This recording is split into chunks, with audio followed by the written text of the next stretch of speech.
बस इतनी चाहत थी दिन निकले और मैं काम सीखूं, दिन निकले और काम सीखूं, बस खाना मिले नहीं मिले। सलाम, आपका दो शागिर फिर हाजिर एक नई वीडियो के साथ मैं आपका इस्तकबाल करता हूं आपके और मेरे चैनल बीट बाइकर में। तो जैसे मेरे डेली व्लॉग चल रहे हैं उसी में आज एक मुझे स्टोरी मिली जो मुझे बहुत अच्छी लगी। जब मैंने सुना दिल में ये आया क्यों ना इस बात को मैं आप लोगों तक भी लाऊं।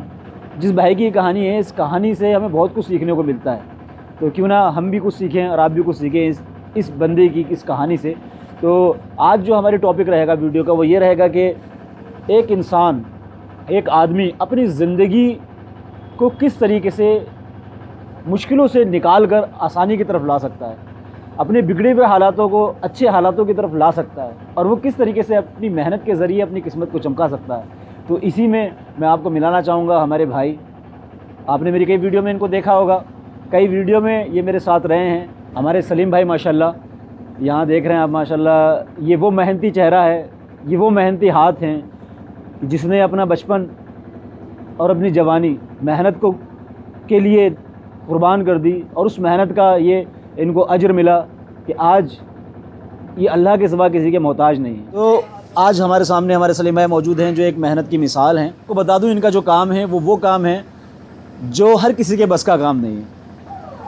आपने सुना होगा जो कार्स होती हैं उनके अंदर इंजन होते हैं, इंजन के अंदर जो इंजन के हेड्स होते हैं, जो जिसमें इंजन चलता है, तो ये उन हेड्स के मैकेनिक हैं। तो इंजन के हेड्स ये बनाया करते हैं, जो इंजन के हेड्स बिगड़ जाते हैं, कैसा भी हेड हो उसको ये बनाया करते हैं। मसला ये नहीं कि क्या करते हैं, ये कैसे इस मकाम तक पहुँचे, इनका जो सफ़र था उस सफ़र की जो कहानी है ना वो कितनी इंटरेस्टिंग है कि मैं आपको इसके बारे में इंशाल्लाह बताऊंगा। और भाई के बारे में बता दूं, बचपन में ही इनके सर से वालिद का साया उठ चुका था, जिसकी वजह से बहुत ज़्यादा गुर्बत और परेशानियों को इन्होंने देखा है।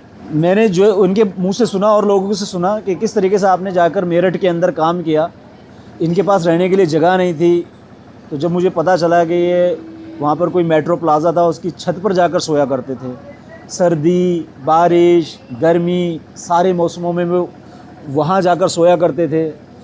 और उस्ताद जो थे इनके, जब उनके उस्ताद को पता चला कि ये बंदा काम यहाँ सीखने के लिए आया है और इसके पास रहने के लिए जगह नहीं है और ये ऐसी छत पे जाकर सोता है, तो वो बहुत रहमदिल थे और उन्होंने फिर इनको रहने के लिए जगह दी और जो है फिर इनको काम सिखाया सही तरीके से। और इनकी मेहनत भी थी। ऐसा होता है ना, सीखते सब हैं, जब बंदा लगन से काम सीखता है और उसकी लगन उस्ताद को दिखने लगती है तो उस्ताद भी आगे बढ़कर उसको काम सिखाता है। इन्होंने 10 साल मेहनत करी, 10 साल मेहनत करके इन्होंने काम सीखा। और अभी हम यहाँ मैं आपको दिखाने जा रहा हूँ कि आज जो इनकी दुकान है अल्हम्दुलिल्लाह, इन्होंने अपनी मशीन लगा ली है जिसमें मशीन के ज़रिए हेड करते हैं। पहले ये हाथों से हेड बनाते थे, आज मशीन से हेड बनाते हैं और अल्हम्दुलिल्लाह इनके काम बहुत अच्छे चल रहे हैं। और अभी मैं इनकी ज़बानी आपको सुनवाऊँगा कि किस तरीके से इन्होंने अपना सफ़र जो है शुरू करा, कहाँ से शुरू करा। इन्होंने एक बड़ा अच्छा वाक़या मुझे बताया कि जब उन्हें पैसों की ज़रूरत थी, कैसे इन्होंने अपनी पैसों की ज़रूरत को पूरा किया। तो सलीम भाई, मैं आपसे पूछना चाहूँगा कि आपका जो सफ़र था, आपकी मेहनत का सफ़र, वो कहाँ से शुरू हुआ? मशवरे करे मैंने कि मैं कौन सा काम सीखूं, तो मुझे लोगों ने राय दी कि आप हेड का काम सीखो, हेड का काम जो है बढ़िया काम है। रामपुर से मेरठ जाते थे हेड बनने के लिए, वहाँ हेड जो होकर देखता था तो मेरा दिल खुश होता था, मैंने कितनी अच्छी कारीगरी है वहाँ की। एक मुजफ्फर भाई हैं, रामपुर में रहते हैं, उनसे मैंने कहा उस्ताद मुझे वहाँ लगवा दीजिए। उन्होंने बात करी, बात करने के बाद में उन्होंने मुझे वहाँ भेजा। जब मैंने वहाँ पर उनसे उस्ताद से किया, मैंने उस्ताद मुझे काम सीखना है। बोले भैया हम रख तो लेंगे, आप रहेंगे कहाँ यहाँ पर, समझे। मैंने उस्ताद कुछ भी करिए, कैसे भी करिए, मुझे यहाँ पर रहना है, मतलब काम भी सीखना है और रहना भी यहीं पर ही है। तो उस्ताद बोले देखो आए दिन मेरठ में झगड़े होते रहते हैं और आप अपने वहीं पर काम सीख लीजिए। तो मैं चला आया वहाँ से, मतलब 1 आध साल ऐसे ही गुजर गया मेरे लिए। फिर एक दिन उनको मैंने फ़ोन करा, उन्हें शानू भाई बोले अच्छा भैया तू आ जा। अम्मी से कि अम्मी थोड़े बहुत पैसे दे दो मुझे काम के लिए, मतलब मैं टिकट करके चला जाऊँगा। तो मेरे पास कोई पैसा नहीं था, दूर तक कोई पैसा नहीं था मेरे पास में। मैं बड़ा परेशान हो रहा था। जब मैं परेशान बहुत हुआ तो मुझे एक जगह मुझे याद है, मैं भैंस चुकाता था तो मुझे एक लोया पड़ा हुआ मिला था इतना बड़ा, तो मैंने वो कीचड़ में दबा दिया था। कम से कम 2 साल के बाद में मुझे ध्यान आया था उस चीज़ का। मैं वहाँ गया, कीचड़ में घुसा, नाले की कीचड़ थी उसमें घुसा, घुसने के बाद में वो लोया मुझे वहाँ मिल गया। उसको निकाल के मैंने बेचा, वो 600 कुछ रुपए का बिका, समझे। और उसको बेच के मैंने टिकट का भाड़ा करा, जो रास्ते का किराया खाना पीना उसी में से ही करा मैंने। वहाँ पहुँचने के बाद में शानू भाई ने मुझे रखा, 50 रुपये देते थे मुझे रोज़। 20 रुपये में मैं 10 रुपये का रात में खाना खाया करता था। 10 रुपये की सब्ज़ी ले ली और रोटी ले ली, ऐसे गुजार कर दिया करता था मैं। और 20 रुपये दे देता था मुसाफिर खाने में सोने के लिए, कि रात का खाना मुझे खिला दिया करते थे वो। सुबह के नाश्ते में मैं दोपहर का खाना खा लिया करता था, और मुझे बस इतनी चाहत थी दिन निकले और मैं काम सीखूं, दिन निकले और काम सीखूं, बस खाना मिले नहीं मिले मुझे काम सीख लूँ, इतनी लगन थी मुझे काम सीखने की। आज अल्लाह का बड़ा लाख लाख शुक्र है कि मेरे शानू भाई और मेरे दादा उस्ताद का नाम है यूसुफ, और मेरे बिलाल भाई बड़े भाई हैं वो, उन्होंने मेरा ख्याल ऐसा रखा जैसे अपने सगे भाई का। कितने साल लगे काम सीखने में? काम सीखने में मुझे कम से कम नहीं तो वहाँ मैं रिया 3 साल वहाँ रिया। उसके बाद आके अपना काम शुरू किया? फिर उसके बाद में आन के मैंने यहाँ पर किसी के यहाँ पर नौकरी करी 2500 रुपये महीने पे। फिर मैंने अपनी दुकान करी थी मैंने सन 2011 में 14 जून को। जिस दिन मैंने दुकान करी थी मेरी दुकान में एक हथौड़ा तक का नहीं था, दूसरे से मांग के लेकर आया था। दूसरे ने भी इतराज़ करा था रे क्या अपना दुकान करके बैठे हैं तो अपना हथौड़ा लेकर आए, मगर मेहनत है, लगन है, अल्लाह ने आज इतना है कि आज मेरी दुकान में सामान रखने की जगह ही नहीं है कि दूसरी दुकान लेना पड़ी है मुझे। अल्हम्दुलिल्लाह आज अल्लाह ने मुझे मशीनें भी दे दी और बड़ी मशीन भी दे दी जिससे मैं हेड फेस करता हूँ। जो मेरे दादा उस्ताद हैं उन्होंने मुझे एक नसीहत दी है कि बेटे हमेशा याद रखना, चोरी करना और चोरी भी मत करना, कि चोरी से क्या है कि लोया पैसा इसकी चोरी मत करना, हुनर की चोरी करना। क्या बात, ये मुझे उन्होंने समझाया। ऐसी बात नहीं है, इन्होंने भी बहुत संघर्ष करा है, आज मेरा भाई कामयाब है, हम भी कामयाब हैं।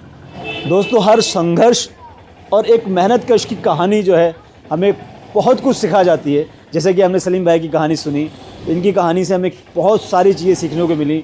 हमें पता चला कि एक नौजवान अगर अपनी ज़िंदगी को बनाना चाहे, अपनी किस्मत को चमकाना चाहे तो वो अपनी मेहनत से कुछ भी कर सकता है।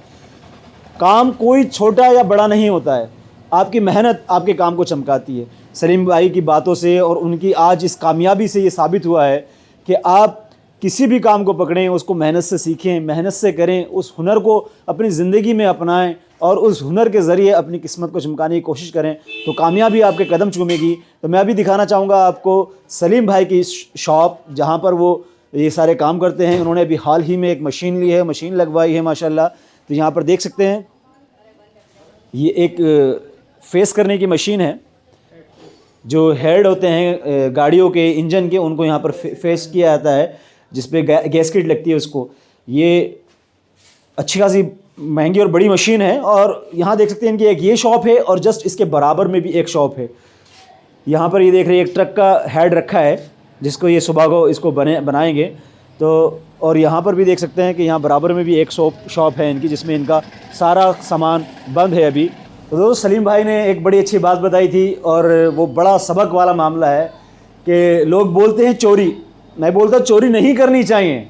अगर करना है, चुराना है तो किसी से हुनर चुराओ, किसी का हुनर सीखो।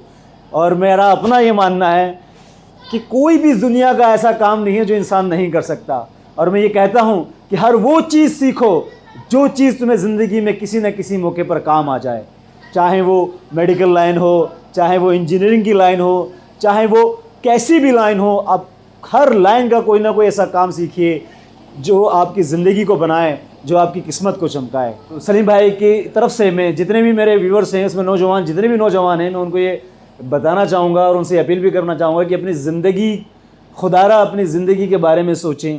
मैं जब देखता हूँ नौजवान लड़कों को, जो आज के नौजवान लड़के हैं वो दुनिया की बुराइयों में फंसे हैं, इस दलदल से निकलिए। नशा, गुटखा, तंबाकू और बहुत सी बुराइयां इनसे हटिए और अपनी ज़िंदगी को बनाने के लिए किसी हुनर को पकड़िए।